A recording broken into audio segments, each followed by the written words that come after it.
Daryl, that's a great video, Daryl. That's a great Yeah, I video. tell you, we've done a lot of work to that machine, make it as rugged as possible for today's environment.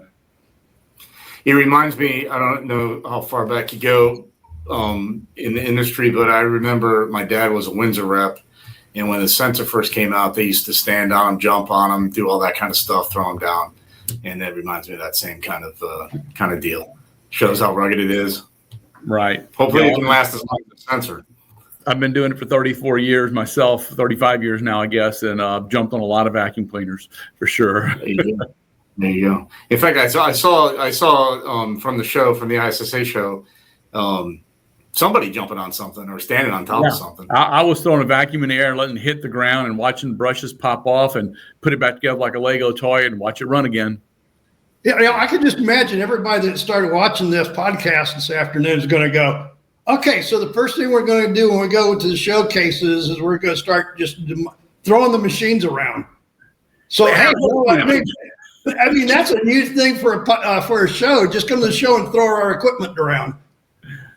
Well, that's not the idea behind it, but it'll take the licking. Well, for everybody who's joined us, we're here today with Daryl with IDM, and we're here to talk about the vendor showcases that are coming up in 2026 at GEM, where we exclusively invite different vendors to have one-on-one time with our customers at our different cities that we have branches in. And IDM is one of the first ones that's going to join us. SSS is the first one. IDM is second in line. They're going to be here all week, traveling to all the branches, which is really cool. But I know the question that a lot of people are asking is, who's IDM? Like, what does IDM stand for? Tell us about the company, Daryl. Yeah, so IDM is Intelligent Design Manufacturing. And, our history, our DNA is in the floor cleaning business. While we've only been manufacturing these machines for a relatively short time, slightly before COVID, so end of 2019, our pedigree goes back 50 plus years in the cleaning industry. And what we found is that machines got very complicated in the past 10, 15 years. There were circuit boards for this, circuit board for that, and you really needed to have a engineering degree to operate the machines. We decided we wanted to be user focused on our machines. I liken it to banana baseball, where the guy's all about the fans, or we're all about the operators using our machines. We don't want them to have to scratch their head, take on an owner's manual to figure out how to turn the thing on. We want to be very intuitive and easy to use. So all of our machines are built with the operator in mind. So from the mini to the mighty, as our company says, we make machines from 11 inches all the way clear to 40-inch warehouse machines. Yeah, so when you guys, one of the things I noticed, it says your tagline is upgrades aren't extra, they're standard. What do you mean? What are we talking about? Right. So, again, with the operator in mind, things like a extra large comfortable seat. On our many competitors, you have to pay for an upgrade for the large comfortable seat. It's standard with our machines. You get a set of pad drivers and a set of brushes, standard with our machines. On your ride-on machines, for example, beacon lights are standard. On the warehouse machines, forward facing blue lights are standard. Oversized wheels, standard. Rinse down hoses on the larger machines, standard. Anything where, if you were to look at one of our competitors' price sheet and there's 20 different items that you can add or take away from a machine, standard on our machine.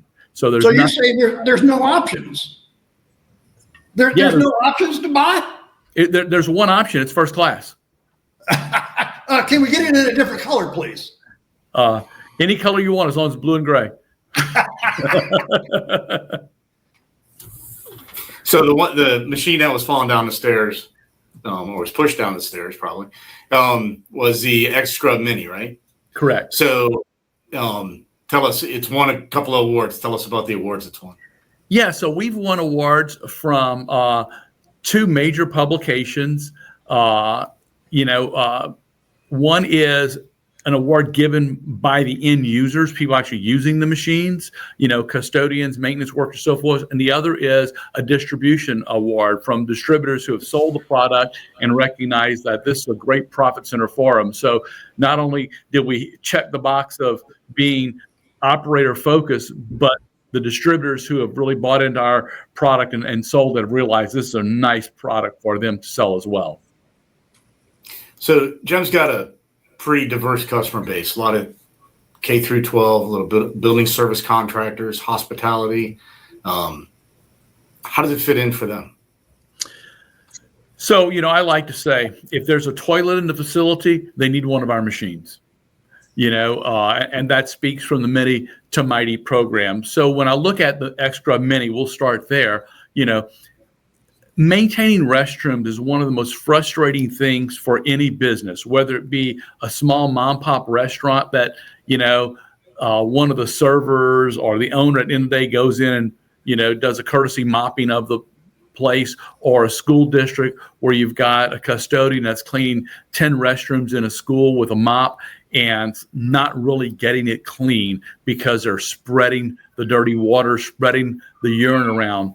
Here you can see our company motto is forget the mop. This will fit anywhere a mop fits, but it's injecting clean solution to the surface, it's scrubbing it, and then it's vacuuming it off the surface so it can be poured down the drain where it belongs, not just spreading it over a larger area. So this Mini will do anything a standard walk-behind auto scrubber will do. It just does it in much tighter spaces. I've seen a lot in the equipment side, especially in the last 12 months.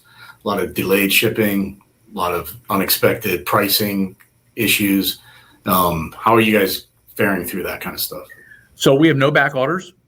Everything is in Houston, Texas. We ship everything from Houston, Texas. The salesman in me wants to say a back order wouldn't be a bad thing. That means we've sold everything, but we have product available constantly, particularly on the service side, on parts and maintenance. Not that we just ran our numbers. We were at less than 0.2% warranty claims for 2025 through November. That's amazing. Industry is about 4%. We're at 0.2%. So we're super proud of that. But any parts necessary, replacement brushes, squeegees, we have it all in Houston. As far as pricing goes, we introduced the My Housekeeper, which was a predecessor to the Mini in the fall of 2019. We had our first price increase in company history, our first price change, I shouldn't call it an increase, price change in company history in July of 2025. We had a moderate price increase on the new Mini, but a lot of things came with that. It wasn't due to tariffs or any of the other BS reasons for creating price increases. This was because we went from a plastic frame body to a cast aluminum body, from a 1.5 liter tank to a 3 liter tank with a float alarm in it and a thermal overload vacuum motor. So we added a lot to it for that nominal price increase. Our 20-inch machines actually went down in price. So we actually had some price drops in for our first price change ever in company history. So we're pretty solid on our pricing.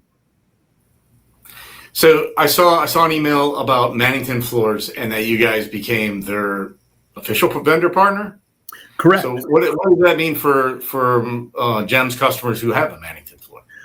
Well, so it means that if you clean it, we call it the Mannington way, using our equipment, your warranty will be honored. You will not void your warranty. There's a lot of misunderstanding about a proper way to maintain LVT, LVP floors. And, I like to say when I'm training Mannington sales staff about the product is, I love LVT floors because the more you mop them, the dirtier they get. That wood grain pattern really holds the dirt. The dirty water dries and it builds up time and time again. You keep adding layers of dirt. And after a few months, all of a sudden, hey, my floor is stained. Customers are calling to Mannington complaining that our floor is stained, that, it's not supposed to be stained. Well, we get in there, we clean the floor. It's not stained. It's just dirty because of their cleaning habits. So when you use our machines in conjunction with the microfiber pad that Mannington suggests, you're honoring the warranty and you're keeping your floor looking brand new every day. It's never going to have that degradation of dirt buildup in it.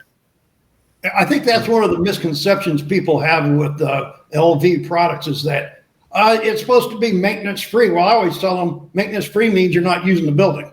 Right. As long as no one walks on it, it's fine. Right. And so the thing is I think this is what you were saying. I love the fun thing about get rid of the mop. I have always had, this custodians have a love-hate affair with mops. Absolutely. Get rid of them totally would be better off, right? Right. So we actually have a very large school district in Texas that in 2020 bought 600 of at that time, my housekeepers.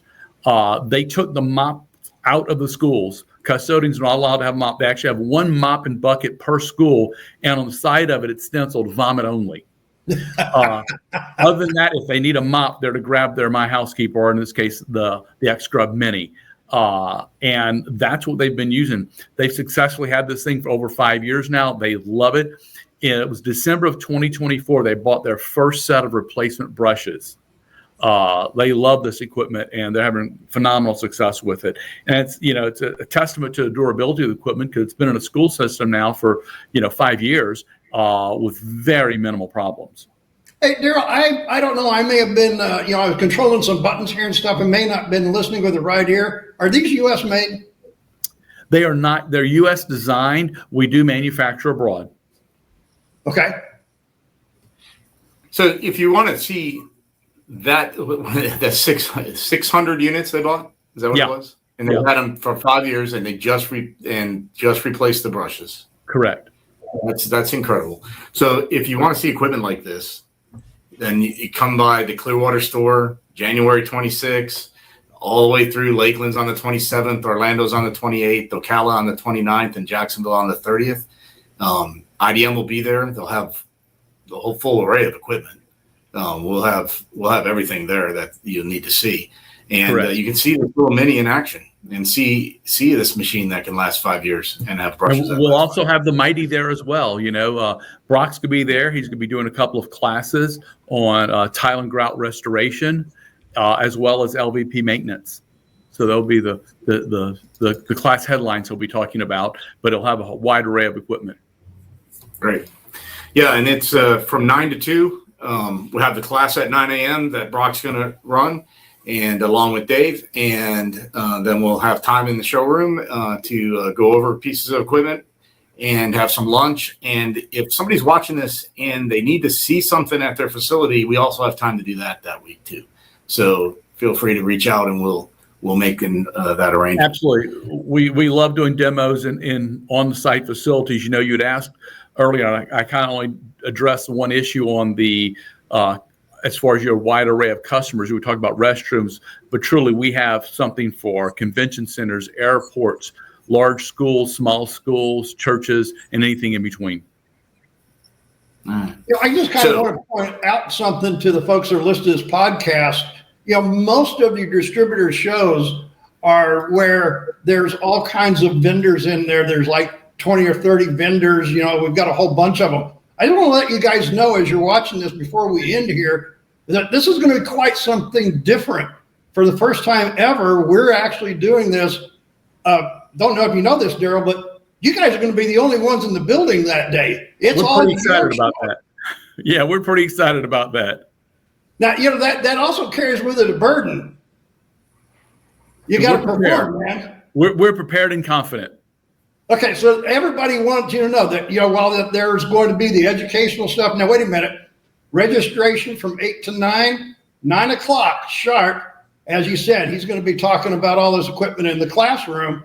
And then from 10 until 2, it's machines like what you saw all over the building. Also a lunch, too. We'll even help you with something to eat there. Sounds great. We're looking forward to it. Daryl, so if you're the end user and you're listening to this podcast, what's the one thing you want them to take away from this? There's no reason that you should have any floors that are either discolored or a restroom with malodor in it because it's built up in this tile and grout. We can solve that problem for you without doing anything extra, just through your normal daily cleaning processes. A mop's got 200-year-old technology on it. Let's move into the 21st century with technology to clean those bathrooms. All right, great. Thanks, Daryl, for your time. Really appreciate it. And looking forward to seeing IDM in January. Great. Thank you so much. We'll be there. Thanks, everybody, for being here. And as I always say, whenever we close one of our podcasts, make sure the journey that you're on is healthy, positive, and proactive. Stay healthy out there, folks. Got it.